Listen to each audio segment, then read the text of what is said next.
Καλώς ήρθατε σε άλλο ένα μάθημα φυσικής.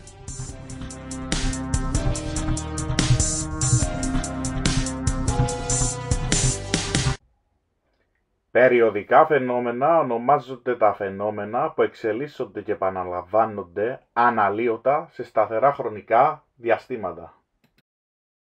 Ένα τέτοιο παράδειγμα είναι η κίνηση των διχτών του ρολογιού. Ο λεπτοδείχτης, για παράδειγμα, επαναλαμβάνει την ίδια αναλύωτη κίνηση σε σταθερά χρονικά διαστήματα, όπου για να κάνει μια πλήρη περιστροφή χρειάζεται 60 λεπτά.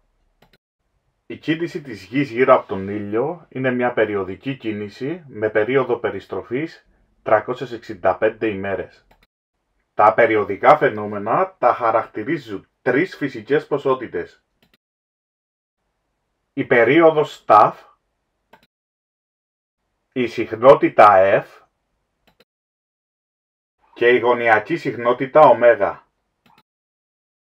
Αν το φαινόμενο επαναλαμβάνεται n φορές σε χρονικό διάστημα τ, τότε η περίοδος ισούται με τ προς n.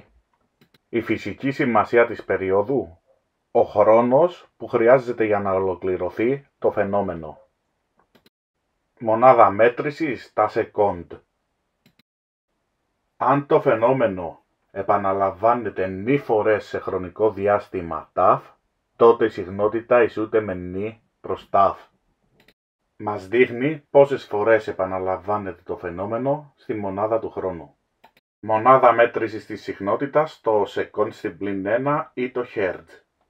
Ο τύπος που μπορούμε να χρησιμοποιήσουμε για την γωνιακή συχνότητα είναι ο 2π προς τ ή ο τύπος 2πf. Μονάδα μέτρησης για την γωνιακή συχνότητα ω, το rad ανά second.